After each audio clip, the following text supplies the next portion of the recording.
You're tuned into That's Life, where we celebrate the beauty, the chaos, and the wonder of real life. Sometimes it makes you laugh, sometimes it makes you cry, but it always makes you feel. Settle in. We're just getting started.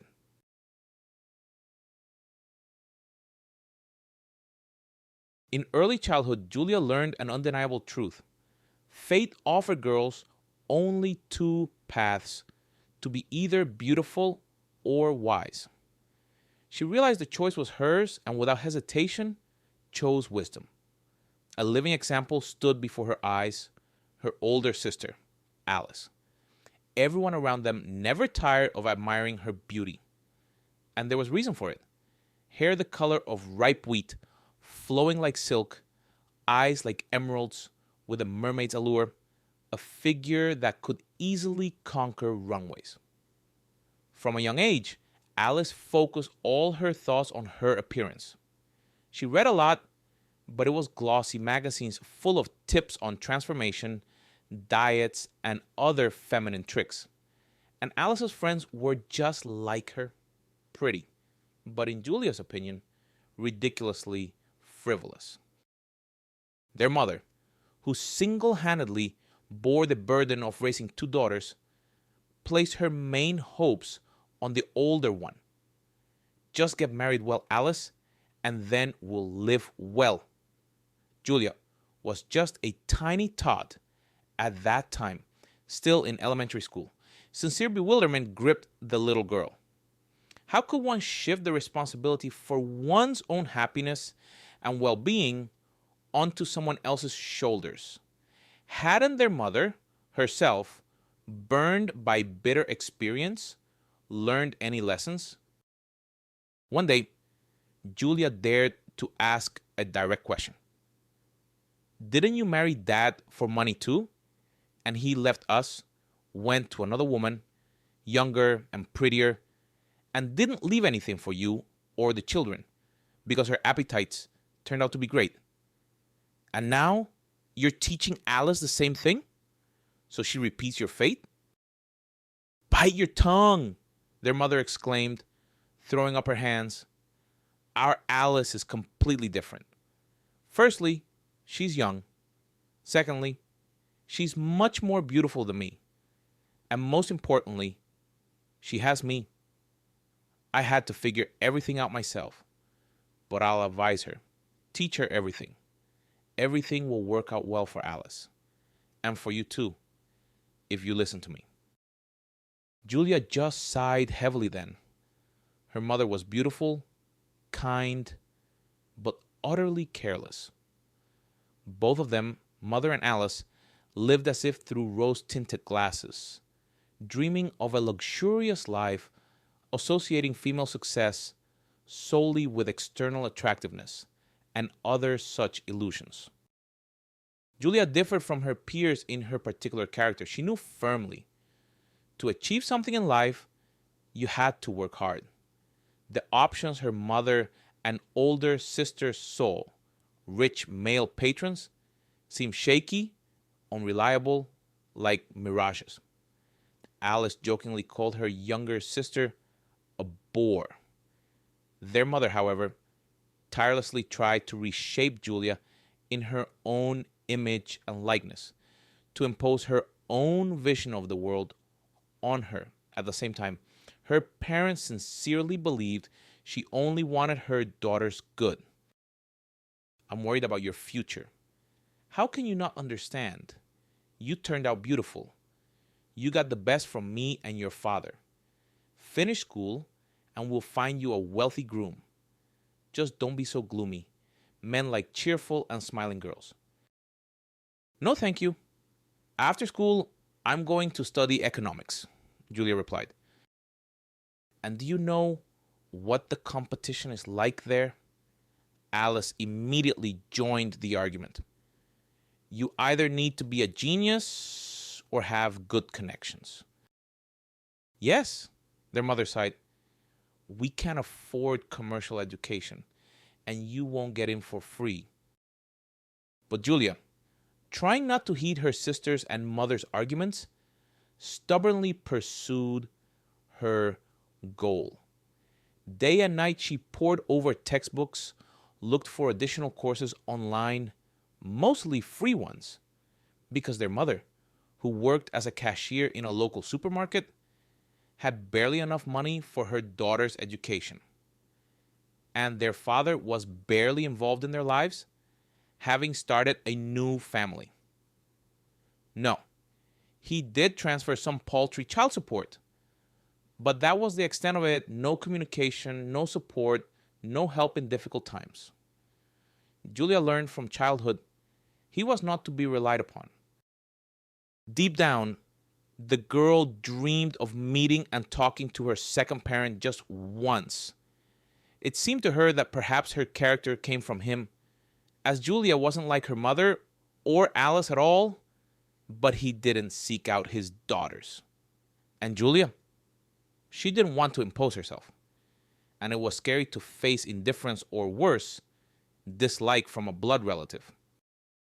Her father was in business, owned a chain of stores, and seemed to earn well. He had prudently registered his property in his new wife's name so that his ex-wife and children couldn't claim anything. It seemed petty, ugly. Julia should have been offended by her father, just like her mother, just like Alice. But Julia had a different dream: to get an economic education, start her own business, and one day meet her father on some important occasion, a joint project, a profitable contract, something like that. Let him see what his daughter had achieved on her own without his involvement. And then perhaps they could talk as equals. And Julia achieved her goal. She got into the state-funded department of the very economics faculty she had strived for. How she rejoiced when she saw her name on the list of admitted students. She cried out right in front of the monitor, jumped for joy to the ceiling. "Are you crazy?" Alice peeked into the room with little Leo in her arms. She had recently become a mother, giving birth to a son from a wealthy man. He diligently paid child support for the child, but showed no desire to communicate with his mother, or even with Leo himself. Needless to say, this child support was mere pennies. The standard scheme? Shadow income, most of it hidden. Alice had indeed repeated her mother's fate in an even less enviable version. But she wasn't going to give up and continued to cherish the dream of a prince who would sooner or later solve all her financial difficulties. Their mother supported her older daughter in everything, adored her grandson, which, however, was not surprising. Julia also enjoyed playing with the baby when she had a free moment. But the girl saw, you can make as many plans as you want, but if they are based on relying on another person, it is an unreliable path and often leads to collapse. It was time to choose a different option. But no, Alice still spent time on dating sites looking for bigger game. "I got in," Julia explained her exuberant joy to her sister. "Wow, cool. Does that mean you're moving out? Going to the city to study?" Julia's family, in essence, also lived in a city, but a very tiny one, far from the regional center. Gray 3-story buildings, entire blocks of old wooden barracks, endless private houses. Officially, it wasn't a village, of course, but in essence, almost. That's why Orekhovsk, the regional capital where Julia's university was located, was simply called the city by everyone. Their mother was also happy to hear about her younger daughter's admission. As it turned out, she hadn't expected it. She thought, let the younger one be stubborn, And then, having listened to her more experienced relatives, she would understand. You need to find a rich and reliable man. And here's how it turned out. You got in. Well done, daughter. Their mother hugged the younger one. I'll help you as much as I can. I'm sorry. I won't be able to send a lot of money, but I'll find a little for housing, for living. Also, you need to dress nicely in the big city, and there'll be more chances to meet a decent person. Mom, not again, Julia smiled. She was touched that her mother supported and understood her, even offered help. Julia knew. This money didn't come easy for her mother, but she was ready to help her daughter while she was a student. And that was priceless. A new chapter in Julia's life began. She was allocated a place in the student dormitory. Though not a separate room, she had to share it with two girls. But her roommates turned out to be remarkably pleasant. Both were studying at the Pedagogical Institute. Both, like Julia herself, were focused on their studies and future work. In short, the girls found a lot in common. Julia became close friends with one of them, Kate. They stayed in touch even after each graduated from their university and moved into rented apartments. Julia liked studying. Already in her first year, she was convinced that she had chosen the right path. Economic disciplines came easily, lectures seemed fascinating, and term papers and tests were surprisingly simple. Julia even started earning money. It turned out people were willing to pay considerable sums for writing essays and projects. Considerable, by student standards, of course. The girl had to work part-time and study a lot. She had absolutely no time left for student parties, clubbing, and other entertainment. And sometimes, of course, she wanted to go out, unwind. But the girl understood every minute counted. Her time was precious. Besides, money was scarce. Her mother sent a small amount monthly. Julia knew it was a significant part of her parents' salary and was immensely grateful. It was little, very little, but it was precisely her mother's help that allowed Julia to stay afloat. Especially after the third year, when something changed in the university rules and students were required to pay for the dormitory. Before that, you could live there for free. Julia saved on literally everything but didn't lose heart. She knew she was working towards her goal, which meant sooner or later, everything would work out. Everything would be just as she had planned it for herself. But before the new year, an event occurred that forced Julia to reconsider all her plans and turn her life upside down. It happened during that hectic time when students rush to pass all their credits so they can start the winter exam session without debts after the holidays. Julia was just preparing for a credit in economic history when the phone rang. Alice's photo appeared on the screen. Her sister was smiling broadly, looking like a real star. Julia immediately felt something was wrong. Alice wouldn't just call at 1 in the morning. It was Julia who was awake, cramming. Her sister should have been in her 7th dream by then. Trouble with Mom! Alice's ringing, almost hysterical voice came through the receiver. Come here. What happened? Julia felt her limbs turn icy, and her stomach became inexplicably empty. Anxiety squeezed her heart with an icy, rough hand. Bus? What? When she's alive? It was impossible to get coherent answers from Alice. She was already sobbing and whimpering, dropping only fragments of phrases, mostly lamentations about how scared and bad she felt. The trouble had apparently happened that evening. but Alice had only just been told, and she immediately called her sister. Of course, there was no talk of credits or exams at that moment. In the morning, Julia took the first bus home. At the bus station at such an early hour, she was almost the only passenger. Julia found her sister in a terrible state, disheveled, with a face swollen from tears. In her arms, she held her youngest daughter, tiny Mia. Alice was already a mother of three.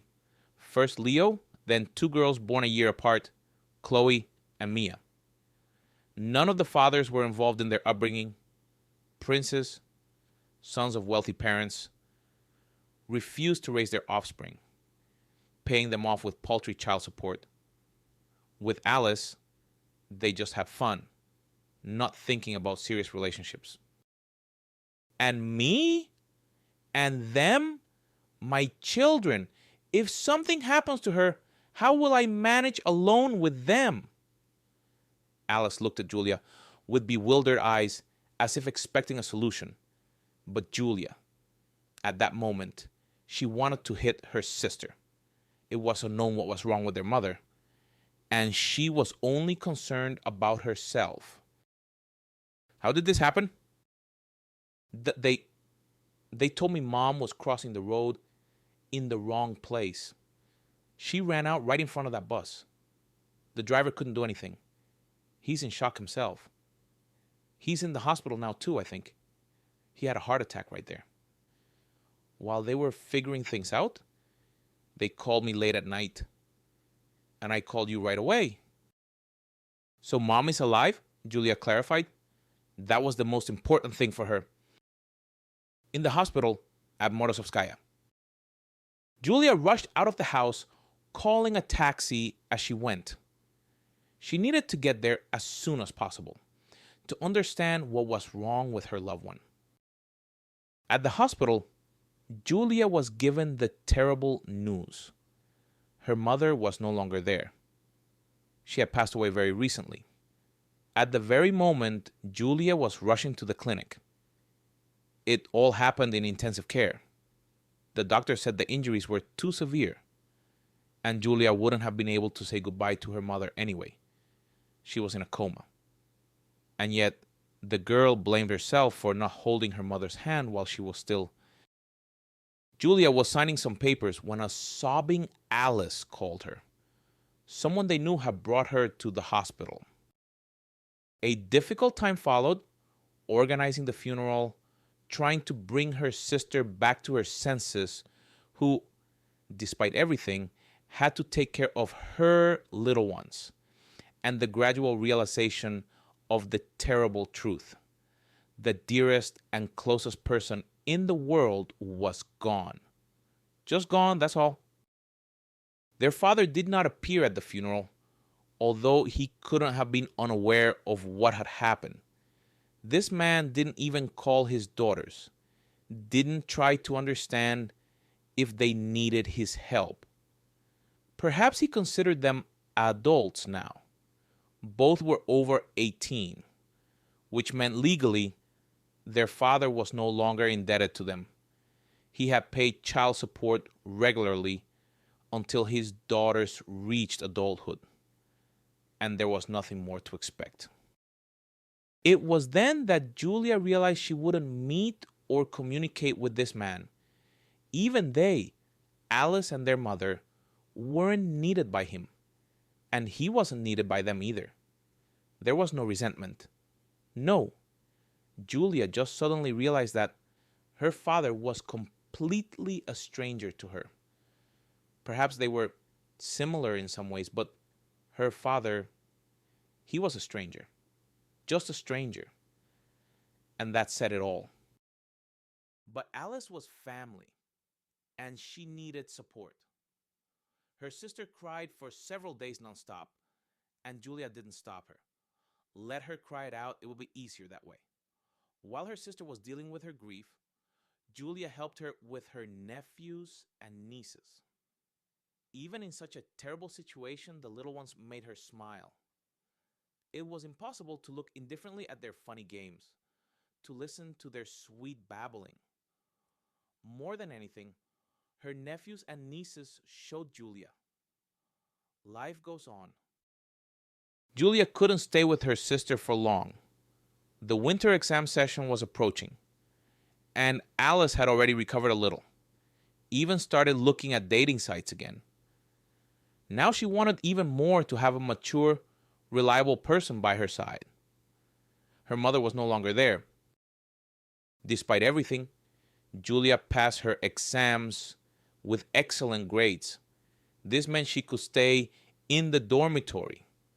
The only problem was that the dormitory was now paid, and she still needed to eat, dress, and pay for transportation. Julia tried to combine studying and working in a cafeteria.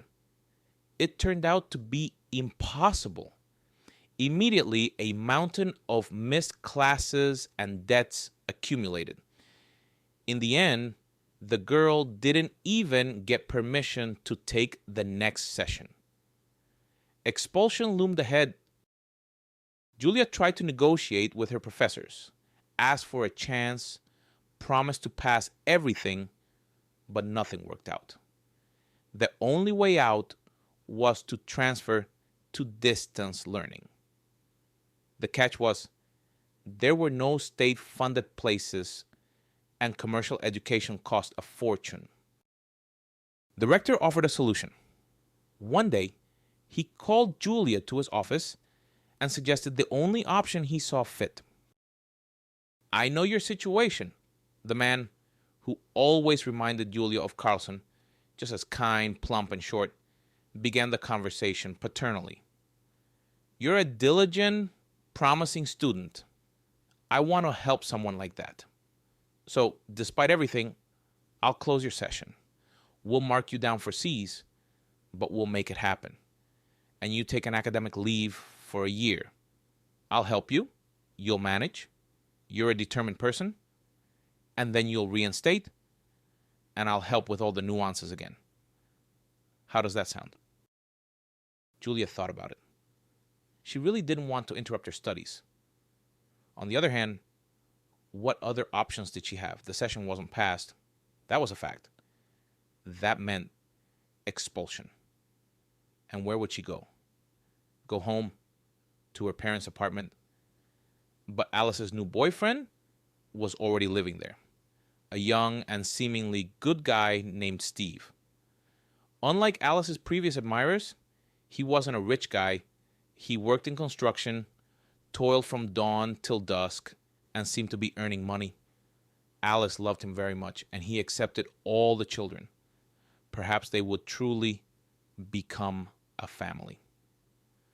Julia was completely superfluous there now, and she herself didn't want to live with her sister. No, Julia loved her very much. She was the only relative in the whole world. And yet Julia was used to peace, solitude, freedom. And there was a large family there. That wouldn't work. And finally, she didn't want to leave Orkhovsk. It was a big city, beautiful, spacious, interesting. There were more prospects for work and study. The urban-type settlement where Julia spent her childhood was associated with nothing but boredom for the girl. No, she absolutely didn't want to go back there. "You know, I think I'll take you up on your offer," Julia smiled at the rector. "That's a good girl," the man beamed. "You're a smart one. You'll succeed in everything. Just don't forget to save up for your studies. Be sure to come back to the university in a year. We'll be waiting for you. Agreed?" Agreed. Having thanked him for his support, Julia started looking for a job that same evening. She urgently needed money just to survive, to buy food, to pay for a roof over her head. The most effective motivation. It turned out it was simply impossible for a girl with incomplete higher education to find anything close to her desired profession. Julia was rejected everywhere. Employers didn't even consider candidates without a diploma.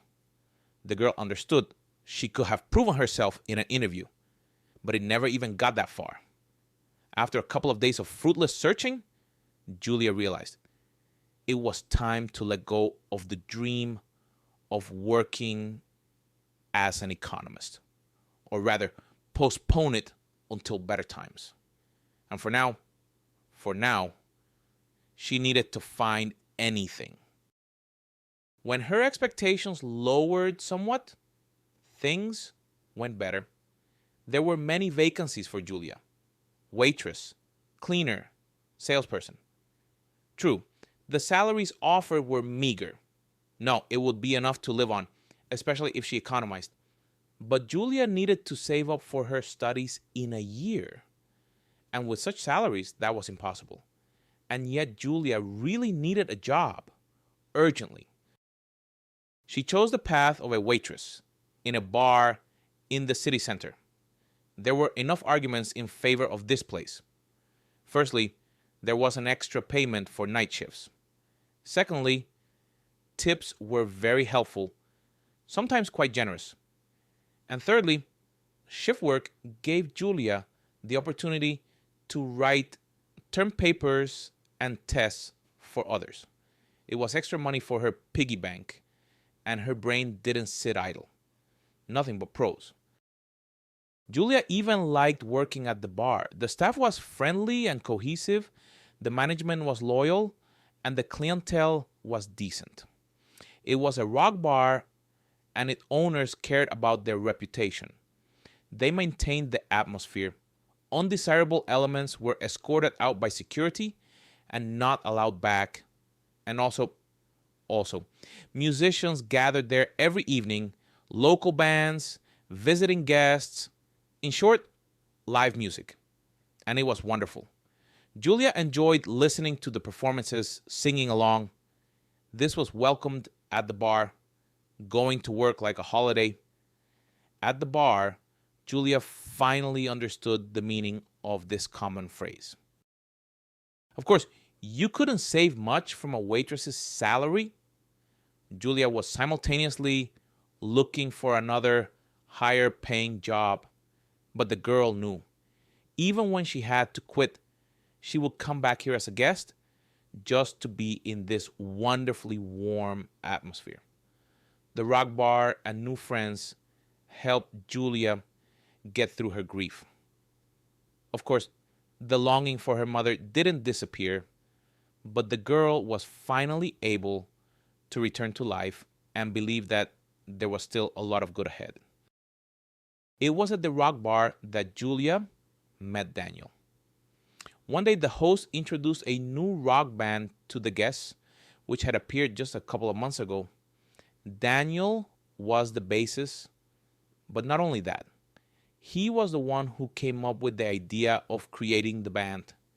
He wrote the songs and music, modest, always keeping to himself, but constantly observing everything: the behavior of the members, the audience's reaction.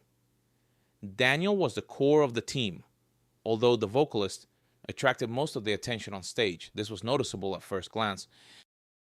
For some reason, Julia immediately singled him out, felt an attraction. She didn't recognize herself. Julia understood perfectly well that now was not the time to fall in love and have romances. She was focused on her career, on her studies, on reinstating at the university. She couldn't spread herself thin on all this. She couldn't be distracted. And yet, Daniel didn't joke or flirt with the waitresses. He was focused on his work. Perhaps that's what captivated the girl. Daniel was very much like her.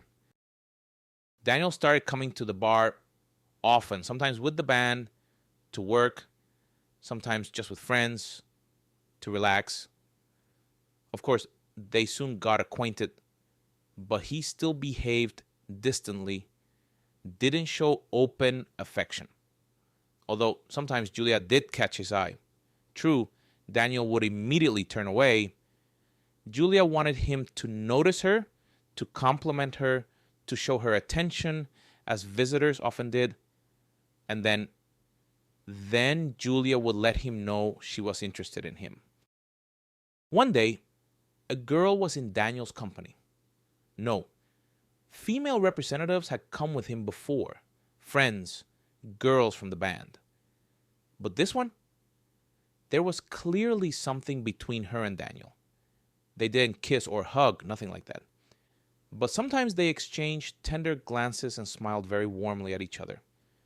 And one day, she rested her head on his shoulder, and Daniel, usually cold and even stern, stroked her hair with a natural, very tender gesture, as if she were a kitten. A very unpleasant feeling stirred in Julia's chest. She, of course, immediately recognized it: jealousy. With surprising meticulousness, Julia began to look for flaws in her rival. Too thin, even skinny, not pretty, a long nose. Her hair was somehow too thin. In short, how could this lady compare to her, to Julia? It seemed for the first time in her life, Julia felt smug about her appearance. Nature had endowed her, like Alice, with beauty. Julia had heard compliments about her figure many times. Tall, slender, long-legged. Her friends unanimously advised her to try modeling. Only this work was completely not to Julia's liking. She didn't know how to display herself, even considered it somewhat humiliating. Despite such impressive attributes, Julia's rival was this kind of blue stocking. There was nothing outstanding about Daniel's companion, nothing to even catch the eye. Nevertheless, he clearly had very tender feelings for her. This girl's presence made him happy. Julia watched Daniel carefully and could say with certainty, it was true. He loved his companion. It was painful. Thanks to the girl who clung to Daniel so, Julia decided. She decided on something she had previously considered unacceptable for herself. Her shift was ending, but as usual, she stayed to help her waitress friend serve tables. It was Saturday night. Julia waited for a good moment. Before that, she had a drink for courage, to feel more confident and relaxed.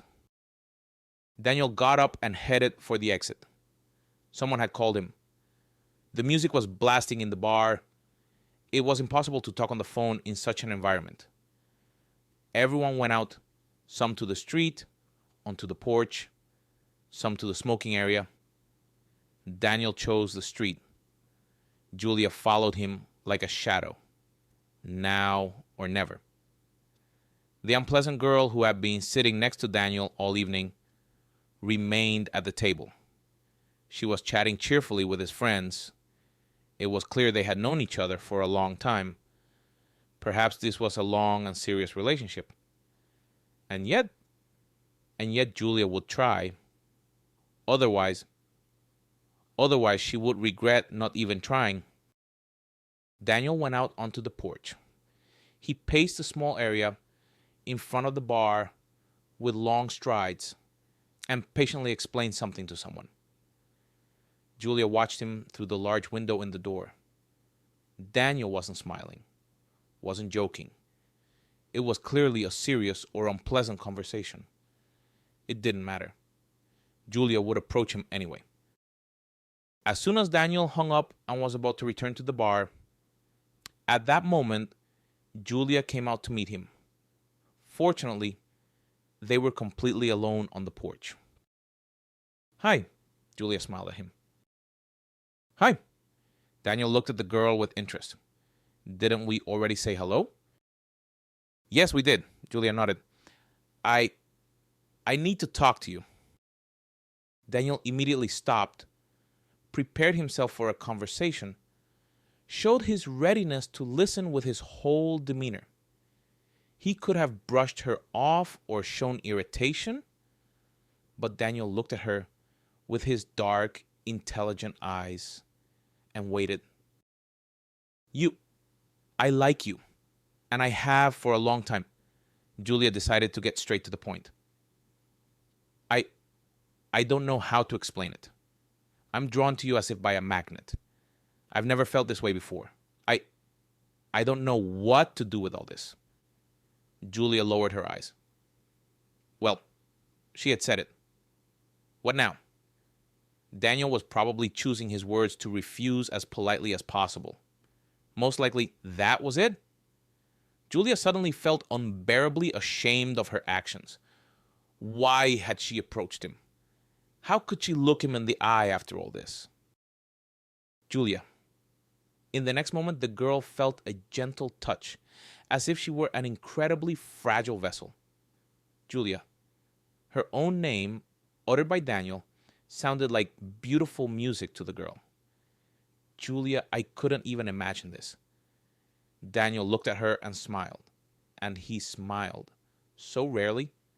His eyes, the girl saw clearly, shone with happiness, sincere, real. What was happening? Was he happy about her confession? Instead of words, Daniel kissed Julia. The girl's head swam. He was hugging her, or rather holding her, because her legs were literally giving way. He kissed her, then stroked her back and head, gently pressing her to him. I've been watching you for a long time too, and I'm drawn to you in the exact same way. Then why? I never even noticed anything. I thought you didn't care. I didn't want to embarrass you. It was stupid. And besides, I'm older, too old for you. I thought you were attracted to completely different guys. Brutal, successful, with looks like yours. Anything is possible. You're incredibly beautiful. You even inspired a song. I realized that Elven Princess is about you. No, Julia breathed out. It's a very beautiful song. I like it. I never thought that it came about because of you. Well, yes, only... And that girl, the one you came with, are you together? Together? Daniel couldn't help but smirk. Together since my parents brought home a bundle tied with a pink ribbon from the hospital and said, my sister? So she's your sister. Julia laughed out loud. And I thought, that's why I decided to have this conversation today. My sister. My sister. Daniel held Julia tighter and inhaled the scent of her hair. She's just passing through the city. She's been married for a long time, lives far away with her husband. She just missed her good-for-nothing brother. Julia and Daniel started dating. It turned out that all this time, he had been attracted to the beautiful waitress. Why hadn't he made a move? He was planning to, but later, when he had more money. He had a clear idea in his head. Girls weren't interested in losers. There was too much work with the band, organizing performances, and so on. But the guys were starting to earn money from their songs, and the prospects were looking good. And oddly enough, for a rock musician, Daniel was shy when it came to girls. No, he had many female friends he could chat and laugh with. But Julia, she evoked completely special feelings in him. And that made Daniel, who was used to performing in front of hundreds of people, feel timid. But Julia made the first move, thus dispelling all his doubts. And now they were together. Daniel himself suggested they move in together. They decided to choose Julia's apartment. Convenient location, reasonable price, cozy room. It turned out that Daniel moved in with her. But in return, he immediately took on paying the rent and the minor repairs that any home periodically required. And it also turned out that Daniel was an excellent cook. A creative person, as expected, he created real masterpieces, whether in the recording studio or in the kitchen. He was tender, sensitive, attentive, fully immersed in his creativity, but not forgetting the person he loved. They talked a lot, often went for walks. Sometimes they discussed the next song that was circling in Daniel's head and ready to be born. Sometimes Julia would suggest the right phrase and he would eagerly seize the idea. And then the girl felt proud. Well, she had participated in creating a hit. Julia completely dissolved into feelings and new sensations. Before meeting Daniel, she didn't even know what love for a man was. She hadn't had time for that. First diligent study, then attempts to survive. It turns out it's pleasant to have someone by your side who hugs you, asks about your mood and well-being, look at you with admiring eyes as if you were a princess, and to melt from the touch of warm, strong hands, knowing that he, this tall man with black eyes, is ready to do anything for you. Alice didn't approve of her sister's choice. As always, she approached everything with her own measure. He's poor. He doesn't even have an apartment. Again, no stable job, no business. He's a musician, his own rock band. So what? Who needs them? There are tons of one-hit wonder bands. Whether success will come is unknown. I think you've bet on the wrong person with your looks. You're doing this for nothing. Okay, me. I have 3 children. Who needs me? So I make do with what I get. I don't complain. But you. However, Julia didn't expect her sister to understand. They had always been too different. But Julia didn't need understanding. She was happy, loved.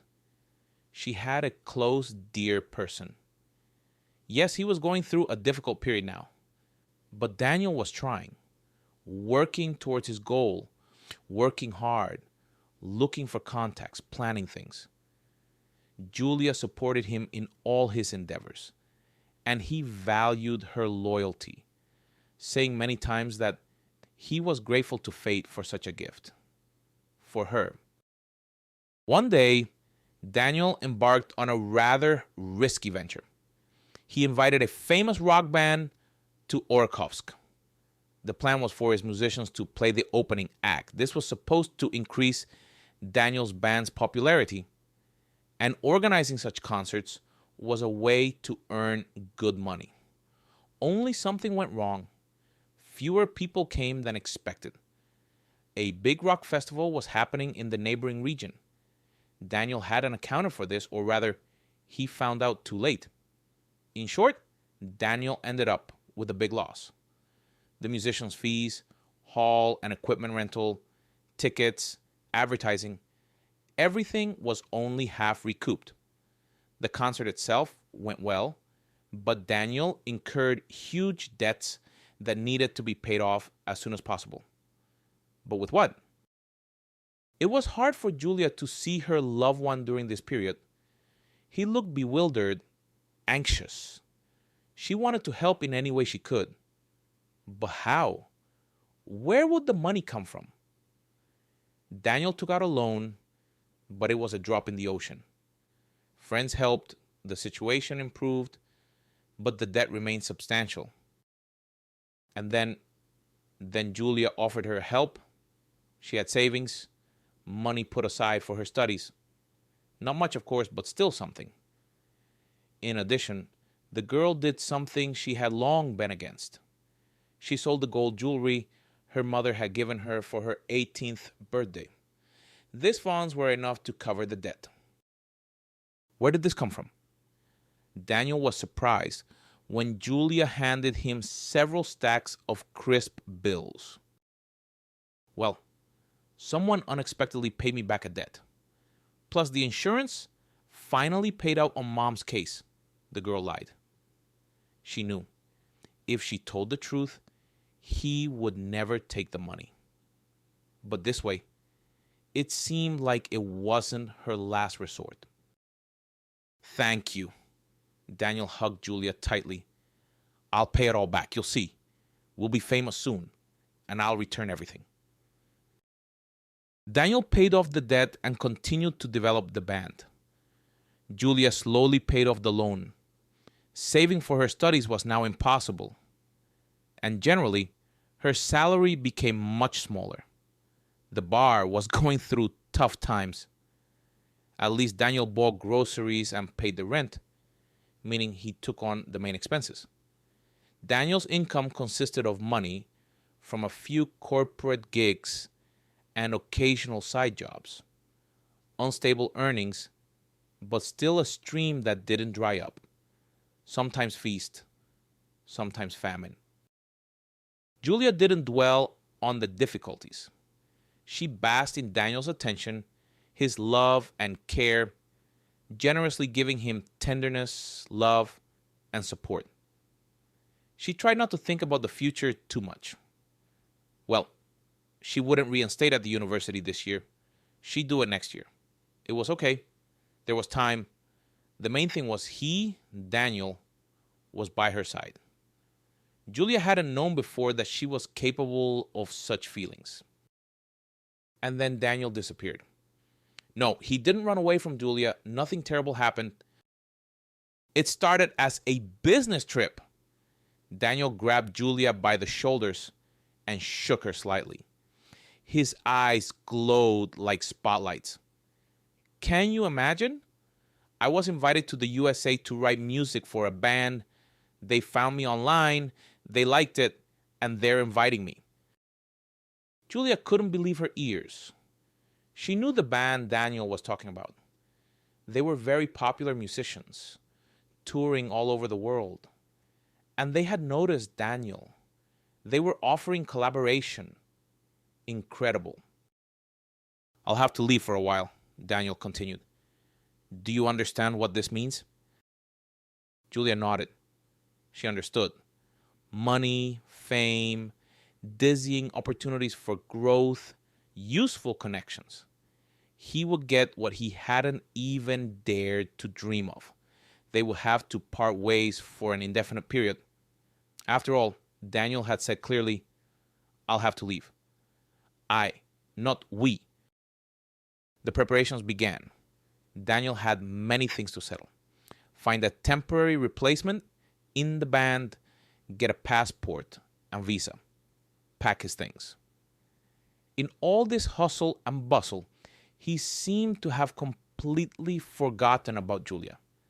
He was too captivated by the upcoming changes, the opening prospects. The girl looked at him and understood. He would forget about her. He would forget her there, in another country, overwhelmed by new impressions, inspired by work and success. Perhaps he would even find someone there. He hugged her so tenderly in the evenings, sincerely assuring her he would miss her. Time will fly by quickly. And besides, there's video calls. We'll stay in constant contact. At least I'll finally earn properly. I'll pay you back the debt. I know how much you need that money. Maybe we'll even buy an apartment. My band will take off. I'll gain invaluable experience there. I'll understand how things work. Everything will be fine. Daniel sincerely believed it. Julia saw. He wasn't lying, not being cunning. But something told the girl. Everything would change as soon as her loved one was abroad. Daniel himself just didn't realize it yet. And that's how it turned out. At first, Daniel called every day, as he promised, telling her how he was settling in. Everything delighted him. Then he sharply disappeared from the radar. He just vanished. He didn't call himself. Didn't answer Julia's calls. The long rings consistently ended with a message that the subscriber was busy. At first, Julia was worried, thought something terrible, irreparable had happened to him, but soon she saw a fresh performance of that very band on a music channel. Daniel was with them. He looked different, more mature, even more serious than usual. So, he was fine. He had just apparently decided to start a new life and cut ties with the past, including forgetting about her, about Julia. At first, the girl still hoped, waited for him to call, to explain, But Daniel completely disappeared, vanished from her life. Julia made it a rule to watch the music channel every day. From time to time, she saw Daniel. He was never in the spotlight, but he got caught on camera. And quite often, there was a girl next to him. The same one. Either a makeup artist or a costume designer. Beautiful, striking. Judging by everything, there was something between them. There had to be. Julia was desperately jealous of Daniel, both of this girl and of other potential muses. It hurt her. It hurt like never before. And she was also resentful and scared. Scared to be alone again, without support and warmth, an unpleasant mix of feelings. And there were other problems, more pressing ones. Financial. Julia was barely making ends meet. A tiny salary and a loan. In the end, the bar went bankrupt. It was bought out and turned into a hookah lounge. Julia was fired, like all the previous employees. Another blow. Special memories were tied to this place. And now the bar was gone. The cozy bar with live music, a friendly atmosphere.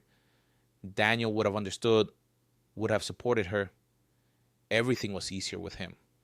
But he was hundreds of miles away, and it seemed had already forgotten about her.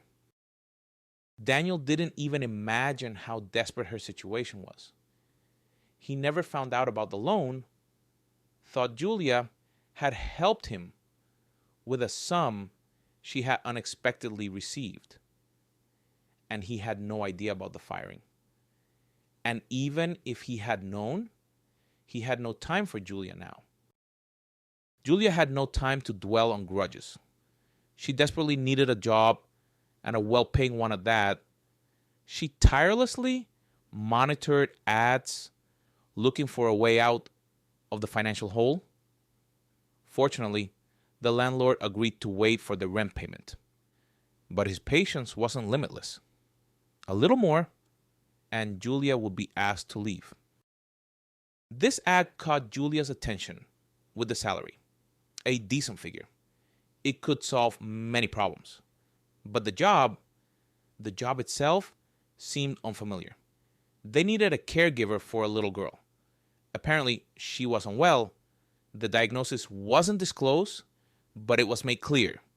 The child needed round-the-clock supervision, care, medication on schedule, accompaniment to procedures. Julia thought about it. She had experience caring for little ones. She liked playing with her nephews and nieces. She knew how to get along with children, feed them, change them, keep them entertained. But here, a sick child. Apparently, seriously ill. Could she do it? At least it was worth a try. Julia called. A pleasant male voice answered. He asked questions. Age, occupation, education, experience with children. They invited her for an interview. Julia was nervous. She really wanted this job. She needed it like air. A chance to climb out, to stay afloat. Where else could she find such a salary? She was anxious, worried. What if they didn't hire her? Start looking for a waitress job for pennies again? A taxi brought Julia to a suburban cottage village, an elite area, tall, beautiful houses behind fences. A woman met her at the gate, a housekeeper, as Julia later learned, and in fact, the person who did everything, cleaning, cooking, laundry, because her employer, Mr. Robert, was always too busy. Businessmen have little free time. Mr. Robert met the applicant in the living room. A man in his 40s with intelligent, piercing blue eyes, perfectly styled hair with a touch of gray, an athletic build. Yes, this man clearly took care of himself. Julia was timid at first. How to start a conversation with someone like that? She felt insignificant next to him. Good morning, Mr. Robert smiled warmly, and Julia's embarrassment vanished instantly. His smile was open and kind. Mr. Robert immediately seemed somehow familiar. Hello, Julia smiled back. I'm here about the ad. That's very good. I'll tell you right away, I need a caregiver for my daughter, Sophie. She's in a very serious condition, so it's not for everyone. Her health is monitored by doctors. They are here every day. I could hire a nurse, but how can I put it? There's already a lot of pain in her life, many people in white coats. I would like someone else to be by her side, a young girl like you, cheerful, knows songs and fairy tales, can entertain, inspire, come up with activities, brighten her leisure time. What's wrong with your daughter? Julia couldn't help but ask. Who knows? Mr. Robert lowered his eyes. His gaze became heavy. Sophie has been examined everywhere. No one can understand. Her body, it's like it's destroying itself. There are no signs of autoimmune aggression. They constantly take tests. They would have noticed. But she's fading and nothing helps. Poor little one. Doctors say they are doing what they can. You understand? They're not all powerful. In short, Sophie needs more than just a nanny. There's Martha for that. And she doesn't just need a caregiver. Sophie is supervised by nurses. Sophie needs more of a friend, someone who can bring positive emotions. Doctors say it's very important. And looking at you, I think you are exactly that kind of person. Young, beautiful, cheerful, and you have kind eyes. You know how to empathize. That's good. Julia nodded. She already wanted to see Sophie. If the little girl needed positive emotions, she would provide them. She would definitely cheer the girl up, brighten her gray days, find a way to make life more pleasant. If you're ready to start right now, Mr. Robert continued, let's do it. A trial period, 3 days, and then Sophie will decide we'll pay for your time in any case. So do you agree? Yes, Julia nodded. Excellent, Mr. Robert beamed. Then Martha will introduce you to Sophie, and I must go. I have business. When the door closed behind Mr. Robert, Martha, a middle-aged woman with an unusually gentle gaze, asked, have you been around little ones before? Do you know what small children are like? I have nephews and nieces, Julia nodded. That's good, Martha shook her head. Only our Sophie. She's an unusual child. You probably understood that yourself. Sophie barely gets out of bed. She gets tired quickly. It's hard to interest her in anything, but you have to. Sophie needs to be distracted from the pain, from the suffering, and you also need to take her for walks, at least an hour a day, the doctor said. I understand. Well, now let's go meet her. Julia followed Martha upstairs to the second floor. She entered the children's room, a spacious princess room, a huge window, lots of light. Along the walls were shelves with expensive toys and books. In the center was a mini playground, a slide, swings, a trampoline. Further on, a ball pit. Closer to the door, a bed. What a bed. Big, round, with a pink canopy. Julia looked around with curiosity. She had never seen such rooms. Was all this really for one child? Amidst all this splendor, Julia didn't immediately notice the little mistress. The girl was lying in bed, surrounded by large, soft toys. Cat batten, a fluffy teddy bear, a bright green crocodile, and a thin, pale 7-year-old girl, completely transparent, almost blending with the white bedding due to her unhealthy skin color, huge blue eyes like her father's, looked at the newcomers with curiosity. Sophie propped herself up on her elbows, although it took effort, and addressed Martha. Who is this with you? A new rehabilitation specialist? The complex word fell from the little girl's lips easily, habitually, and it felt unnatural. No, sweetie, this is your new friend. Her name is Julia. You'll play together. With dolls? Sophie brightened slightly. Whatever you want, Julia smiled at her. The girl evoked pity. I love playing with dolls. That's good, because Martha never has time, and Dad doesn't know how at all. Adults have a lot to do, Julia shrugged. That's why they're sometimes boring, Sophie suggested, and smiled conspiratorially. Boring, Julia agreed. Sophie giggled softly. Well, I see you'll be fine, Martha sighed with relief. You two have fun here, and I'll go make lunch. And Sophie, remember the nurse is coming today? I remember, the girl frowned. Another IV? Well, what can you do, dear? Martha kissed the girl on the top of her head and left. Julia was left alone with Sophie. So, shall we play? The girl asked her charge with a smile. My eyes are all over the place. Just read to me, the girl asked. The short conversation had exhausted her last bit of strength. Sophie sank back onto the pillows, pulled up the blanket, even though the room was warm.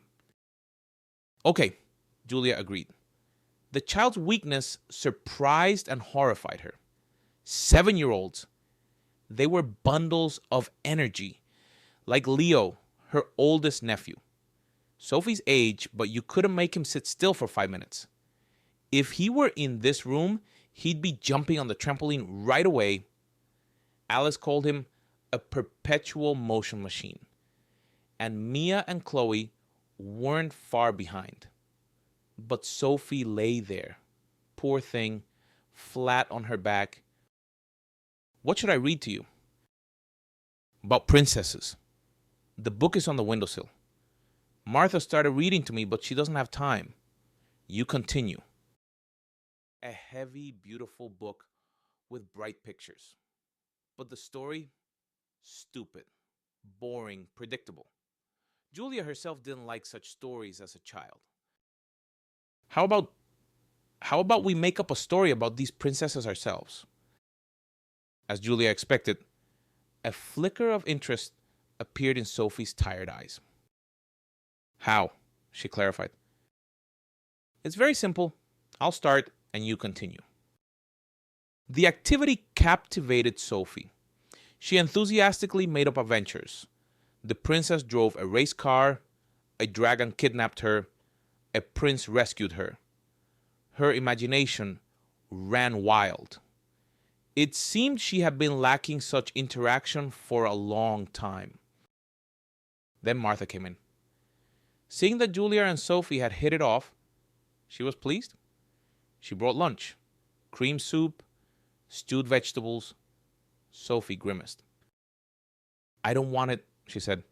And I don't want to eat at all. Especially not this. Martha looked at Julia, clearly expecting help. Let me feed you, Julia said to Sophie. Each spoon is another adventure for the princess. I'll make them up as we go.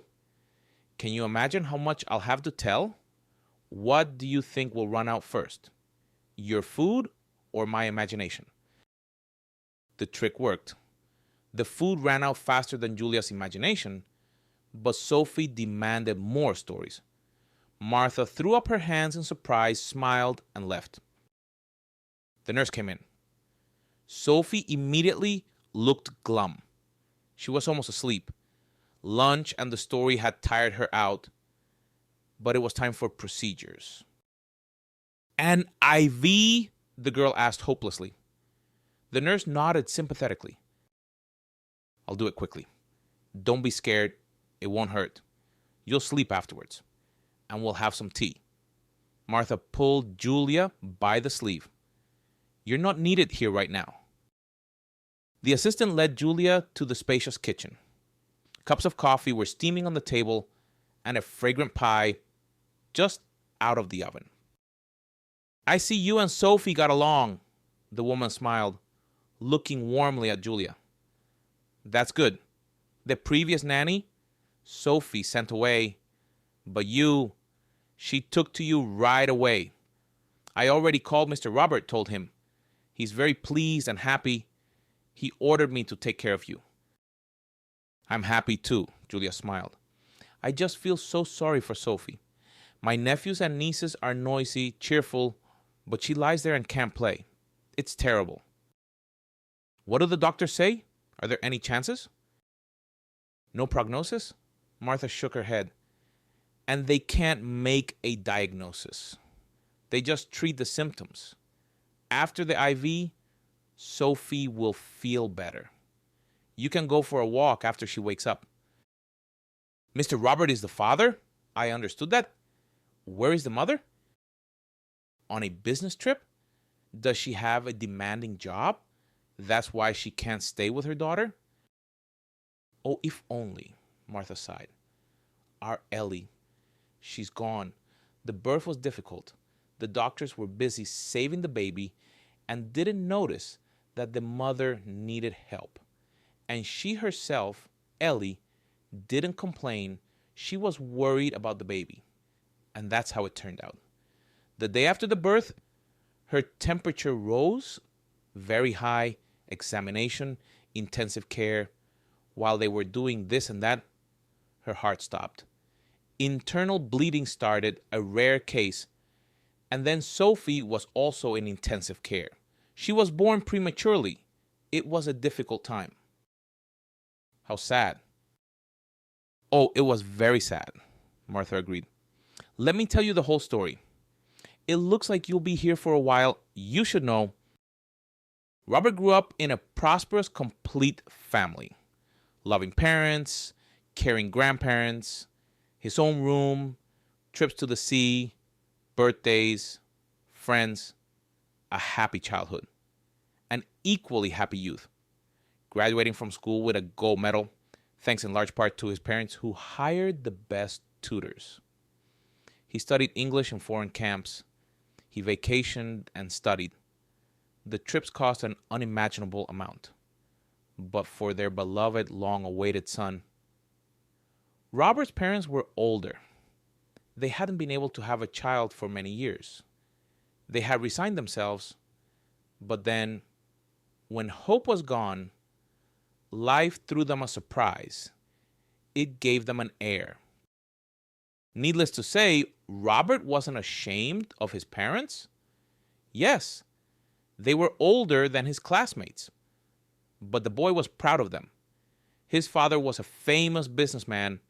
His mother was the chief physician of the regional hospital. Everyone knew and respected them. It never occurred to Robert to be ashamed of his family. Robert grew up. His parents aged rapidly. When the guy was in his third year of university, his father passed away. A stroke, intensive care, coma, and that was it. Robert felt like an adult for the first time. He, a student, had to delve into the affairs of the company his parent had left him. No, Robert had been interested in business since adolescence. He knew a lot, had the right to sign documents. And yet, for the first time, he entrusted most of it to the manager, his father's friend. Because Robert needed to study and support his mother, who had declined greatly after her husband's death. 3 years passed. Robert had just received his diploma, had just taken charge of the company, had just started gaining strength, and then another blow. This time, his mother. The guy was left completely alone. He felt miserable and lonely in the large family home. Fortunately, Martha was there, an assistant and almost a family member. She had known Robert as a baby, treated him like a son. The woman had no children of her own. she gave all her care to the inconsolable young man. Work pulled him through then. He had to make decisions, travel, hold meetings, sign contracts. That's what saved Robert. Time passed. Robert transformed from a young, inexperienced guy into a smart, shrewd man, a talented businessman. Martha rejoiced. He had matured, strengthened, gained confidence. She wanted him to find a good wife, get married, become a father. Then Martha's heart would be at peace. Only he didn't really have anyone, Martha said. Some girls hung around. He was a good-looking, wealthy guy, in demand. He'd date one, then another. It wasn't right. I saw they weren't in his heart, and I didn't like them either. It seemed they only wanted money. Some kind of flirts. And then Ellie appeared. Robert met Ellie literally on the street. She was walking on the sidewalk, in a hurry. As it later turned out, she was going for an interview at Robert's company. Ellie had recently been laid off. The factory where she worked as an accountant had closed down. She was looking for a new job, and Robert had gone out for a walk to clear his head. His goal was to buy donuts at the bakery. And then fate brought them together, literally head on. Ellie came around the corner too fast and ran into Robert. After that, everything was like in a music video.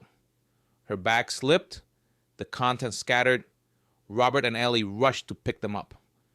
The girl stammered apologies.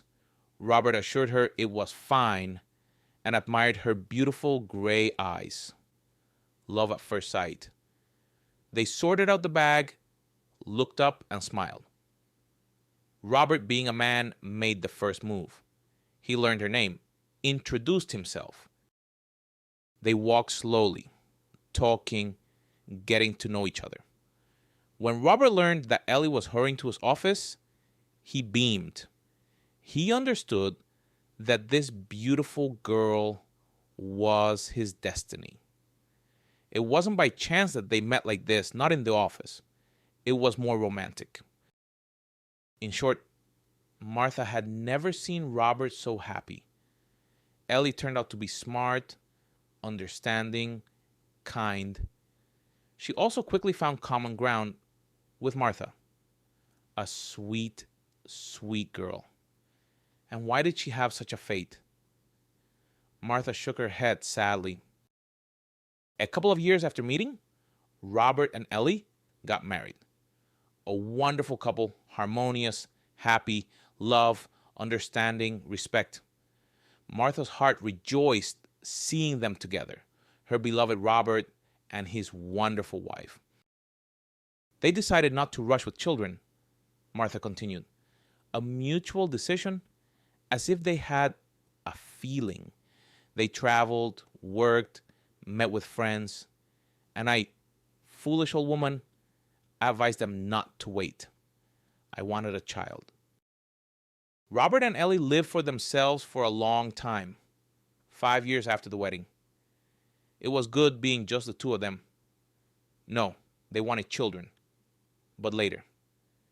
Everything was fine for now. And then the news of Ellie's pregnancy. Unplanned, but everyone in the household was happy. Well, it's time, Robert concluded. Thank God, Martha exclaimed, throwing up her hands. It'll be a boy, I think. You're too beautiful, Ellie. Girls take beauty from their mothers. But the assistant was wrong. The ultrasound confirmed it was a girl. Healthy, strong. They showed me her photo. They take photos of babies. As soon as I saw it, the spitting image of Ellie. That's how our Sophie was born, looking like her mother. Sophie. Ellie chose the name.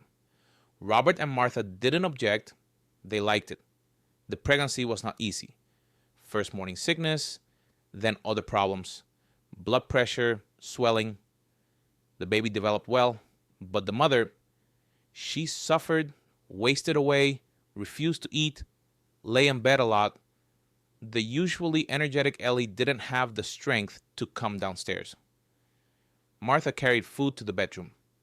She felt sorry for Ellie, helped her, assured her that everything would pass after the birth. Children don't come easy, Martha sighed. The pregnancy wore her out. See, remember your sister? Her children came easily. In short, Ellie's labor started prematurely. There was a threat throughout the pregnancy, so fortunately, she was in the hospital. They tried to stop it, but it didn't work. Sophie was born. She didn't cry. They didn't put her on her mother's chest, didn't show her. When it comes to newborns who still have 3 months left in the womb, it's different. Sophie went straight to intensive care, a fight for her life. And Ellie? At first, Ellie seemed fine, tired, of course, worried about her daughter. Doctors examined her, found no abnormalities, sent her to a room. Only later did serious symptoms appear, but it was too late. Robert and I were worried about the girl. Martha was almost crying. It was clearly hard to remember. We thought she wouldn't survive. She was born early, weak. Then when the hospital called Robert in the morning and told him his wife had died from bleeding, he didn't believe it at first. He thought they were talking about Sophie. His mind refused to accept it. But no. Sophie pulled through. She turned out to be strong. And Ellie, she was gone. And with him, she was gone from him. I thought he would, but he recovered. He had to work to pull Sophie through. To be honest, at first he treated his daughter badly. He blamed her for what happened to Ellie. He knew he shouldn't, but he couldn't help it. He was angry. Sophie was discharged. They hired a nanny, but she couldn't care for such a baby. Martha was too old for that, but she gladly played, pushed her in the stroller, talked to her, and she was the only one who gave the newborn the necessary love. The father was incapable then. She's like a granddaughter to me, the assistant smiled. I accepted her right away, and Robert, it took him a long time to warm up. He bought everything she needed, sometimes went for walks if I made him. He didn't show initiative himself. And then, one day Sophie got sick. A very high fever, nothing helped. She was vomiting. A flu was going around. Little ones had a hard time with it. Sophie went back to the hospital. Doctors gave no prognosis. And then Robert came to his senses. He dropped everything. Sat by her bed for days. He sang songs, told stories, rocked her in his arms. And Sophie, as if she felt her father's care, she immediately started getting better. She was discharged, and Robert became completely different. A real father, loving and caring. Life went on. Robert worked a lot, found time for his daughter. Sophie grew, bringing joy to her father and Martha with her health and intelligence. Everything seemed fine. Only Martha worried that Robert was alone. It seemed he wouldn't be happy until he met a woman. Now that was a difficult task. The chosen one had to love and accept Sophie. Otherwise, there could be no union. Well, God heard my prayers, Martha smiled. And Robert found Brenda, a beauty. You couldn't take your eyes off her. Smart. She had a child herself, a daughter, a little younger than Sophie. An excellent family resulted. Brenda got a job at Robert's company, and everything started between them at a corporate party. A common story. Brenda treated Sophie well. She often took her and her younger daughter somewhere, to the park, to the cinema. Sophie grew to love both Brenda and her stepsister, Olivia. She was truly happy. Robert and Brenda got married, started living together, and then Sophie started having symptoms. Dizziness, nausea, weakness, loss of appetite, examinations at the best clinics, trips abroad, consultations with professors. Nothing yielded results. Doctors couldn't make a diagnosis. The girl was wasting away before their eyes. The first year wasn't so bad. She could still walk. Martha was almost crying again. Her heart ached for the girl. But after the new year, she was completely bedridden. She's not well. It's scary for her. And it's unclear what this illness is. Brenda and her daughter temporarily moved back to their apartment. Olivia went to kindergarten, brought home infections, and that's dangerous for Sophie. So they made that decision. No, Brenda comes often, almost every day. She's good. She visits Sophie. And she brings Olivia when she's not sick. As soon as she started kindergarten, it began. Sick leave after sick leave. So it turns out the wife with one child separately, the husband with the older daughter separately. Such a family. Well, what can you do? It's the situation. It's still a strange situation, Julia said. She was shaken by Robert and Sophie's story.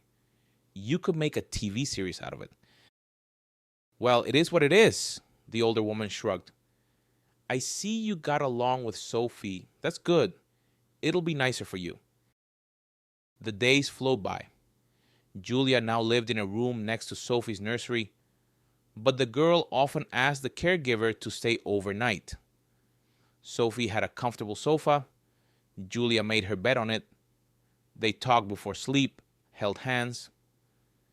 Julia saw this was very important to Sophie. The girl clearly lacked attention, despite the fact that there were many adults around. Robert was a caring, anxious father and a pleasant person to talk to. They often discussed Sophie. The man listened attentively to Julia, didn't interrupt, asked the right questions. Julia also met Brenda. Yes, a very beautiful woman. Sculpted cheekbones, beautifully curved lips, the grace of a panther, a real queen. But when Brenda interacted with Sophie, adjusted her blanket, smiled, stroked her head, Julia couldn't shake the feeling that the woman was being fake. It showed in insignificant details. A cold glint in her eyes, a forced smile, something elusive and unpleasant. One day, Julia had a strange dream. She found herself in a room, peeling wallpaper, creaky floors. She sat on a wobbly stool by a dark window through which nothing could be seen. She knew she was dreaming.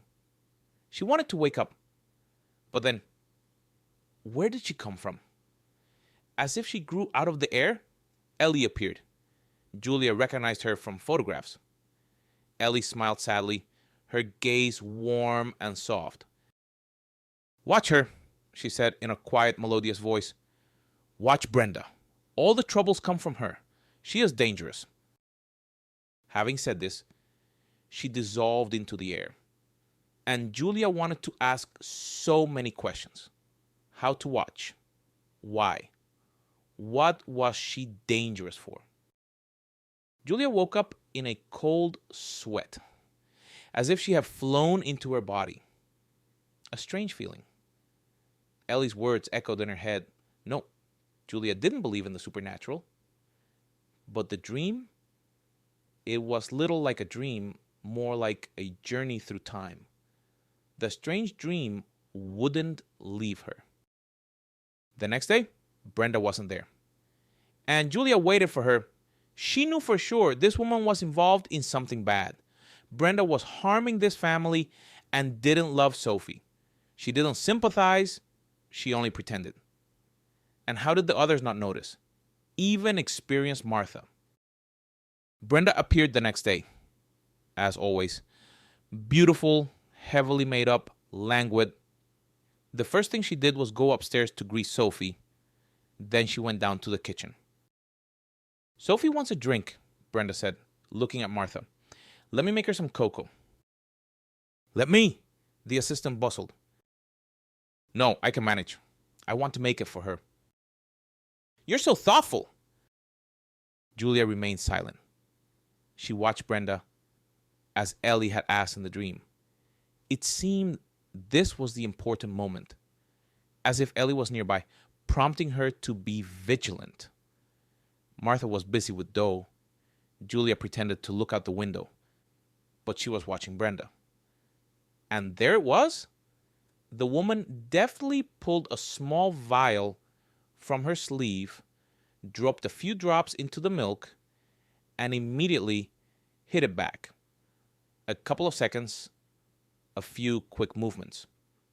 But Julia saw everything. "The drink for the princess is ready," Brenda smiled.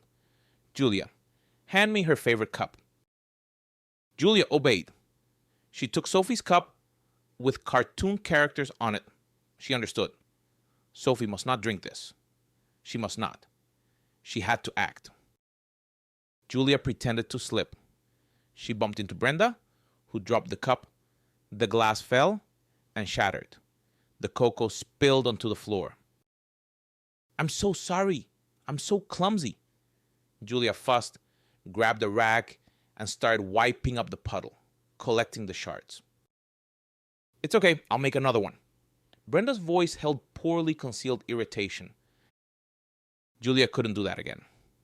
It would arouse suspicion. She had to accept that Sophie would get cocoa from her stepmother's hands. While Brenda and Martha were with Sophie, Julia squeezed a rag she had used to wipe up the cocoa into a clean jar.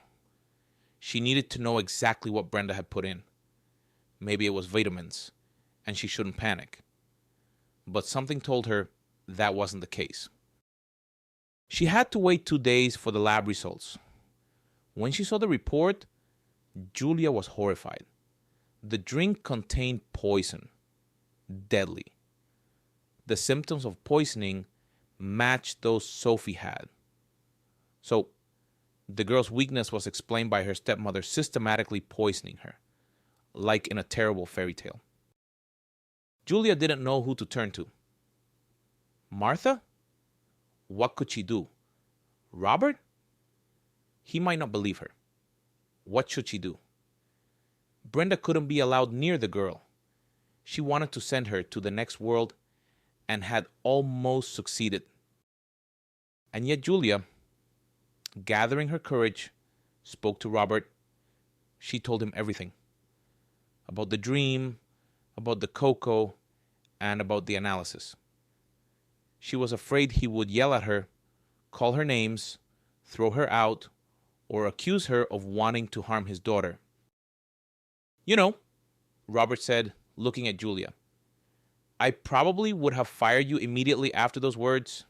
It's strange, admit it. But just yesterday, I also had an unusual dream. Ellie, she asked me to believe you. Just to believe, nothing more. Let's not tell anyone for now. And take some time off. I need to figure things out. Martha will call you when you can come back to work." Julia spent those days on edge. She didn't know what was happening at Robert's house. She worried about Sophie, to whom she had become deeply attached. But Robert said to wait for his call. So, she would wait. Martha called. Julia, seeing the name, felt anxious. What would they say? How did it go? "Come," Martha simply said. "Come quickly. Sophie misses you terribly." Julia didn't need convincing. Half an hour later, she was at Robert's house. The owner himself opened the door. He was as calm as ever. It was hard to tell from his appearance what had happened. "I want to thank you." The man finally allowed himself to smile.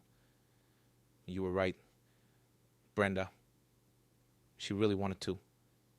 It's terrible to say it out loud. That wretch wanted to poison Sophie.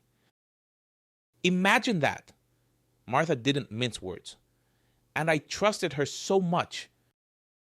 The story turned out to be banal and as old as the world. Greedy Brenda wasn't going to put up with a rifle in the form of her wealthy husband's beloved daughter. She wanted her own daughter, Olivia, to be the sole heir. Well, first herself, of course. Brenda had once studied to be a pharmacist, but she didn't work in that profession, preferring to live off wealthy admirers. Nature had generously endowed her with beauty. She had opportunities. Her knowledge was enough to devise a way to send her hated stepdaughter to the next world. Poison. A poison that was difficult to detect. And Brenda had been adding the toxic substance to Sophie's food. The girl grew weaker, slowly fading away. She was just a little bit away from her goal. It's unbelievable, unfathomable. Martha couldn't calm down. Julia understood her. Brenda's actions were monstrous. How could she do that to a defenseless child? Sophie had trusted her, loved her. In short, Robert installed cameras in the kitchen. That's how it was revealed that Brenda added poison to Sophie's food every time. Sometimes she cooked herself, sometimes she was cunning. She added it to Martha's food. I carried that poison to Sophie with my own hands. Martha was almost crying again. Brenda was caught red-handed. She was under investigation. Olivia was taken by her father, who had long wanted to communicate with his child, but was prevented because he was too poor, unworthy. Olivia will be fine, Martha assured. The child isn't to blame for what her mother wanted to do. And Sophie, how is she? And Sophie is wonderful. A cheerful voice rang out from behind. Julia turned around and met Sophie's eyes. She was still thin and pale, but she had enough strength to walk around the house. A real miracle. The doctor said she will recover quickly now. Julia and Daniel walked slowly along the windows of a children's store. The girls' section, a kingdom of pink and purple. Dolls, cosmetics, soft toys. There was so much to see. When I was in the US, a guy bought his nephew a voice-controlled robot. That's something. Maybe Sophie would like that? She's a girl, Julia reminded him. She definitely wants a doll, a cartoon character. We need to find one. Maybe for her next birthday, she won't want toys anymore. Children grow up so fast. It's amazing. We'll see for ourselves soon. Daniel placed his hand on Julia's rounded belly. The baby immediately responded, with a weak but noticeable kick. And that job was still needed. And Julia had grown used to everyone. The girl, Martha, Mr. Robert. She didn't want to leave. The adults decided not to tell Sophie the truth. A terrible story. But the intelligent girl managed to put two and two together. She overheard something, figured something out. The story didn't have a devastating effect. Sophie took it calmly. It's just like in fairy tales, she shrugged. The little girl was returning to life. In September, she started school with her peers. And Julia? She was able to reinstate at the university. She chose distance learning. She needed to study and work. True, her work now resembled life in a family. With dear people, sweet Sophie, kind Martha, the perpetually busy but polite Mr. Robert. Julia felt cozy and warm with them. They had accepted her, were grateful for saving Sophie. It was scary to think what could have happened if not for that strange dream. They discussed it. First with Robert, then with Martha. Martha was sure Ellie had broken through time to save her daughter.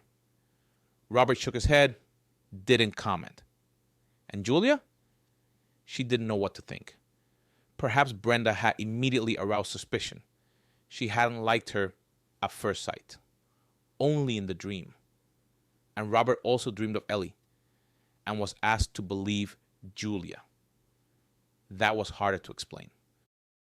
That day, Julia left the house alone. Sophie was doing her homework. Martha was busy. Julia needed to go to the university, drop off documents, and suddenly, Daniel stepped out to meet her. Julia couldn't believe her eyes. She recoiled. He looked at her as if no one else mattered. "I finally found you," he said, and unable to restrain himself, pulled her into a hug. Julia didn't understand anything, but she didn't resist. She clung to her loved one, savored the closeness, tried not to think about the betrayal, about the sudden disappearance. The explanation turned out to be ridiculously simple. Daniel had simply dropped his phone in the ocean during a boat ride. The gadget was gone forever. Julia wasn't on social media. He couldn't contact her. No way. He wrote letters, like in the old days, telegrams. But Julia, she had moved in with Robert, rarely went home, the letters piled up. When she returned, she saw the mailbox door was broken. Someone had opened it, taken the letters. Maybe the children, maybe a curious neighbor. Julia received no news. That's why she decided he had forgotten, started a new life, betrayed her. I couldn't just drop everything and leave. It concerned my career and our future, our well-being. It was unbearable without you, without news. But I knew. I had to wait. And then I would be able to provide for us financially for many years. I could fly back and explain everything. I didn't even imagine what a dire situation you were in. I didn't know about the loan, about the firing, how hard it must have been for you. An unfortunate turn of events. Julia was happy that their feelings were real. There was no betrayal, just a misunderstanding that was resolved. Daniel had a contract with a famous producer. He got everything he had dreamed of: concerts, performances, tours, the opportunity to bring music to people, and money. Daniel was able to buy an apartment for them. It was being renovated now. Julia and Daniel got married. They were expecting a child. Julia felt happy and loved. She no longer worked for Robert. A stronger Sophie didn't need a round-the-clock caregiver. But they all remained friends. And right now, Julia and Daniel were choosing something for their future baby.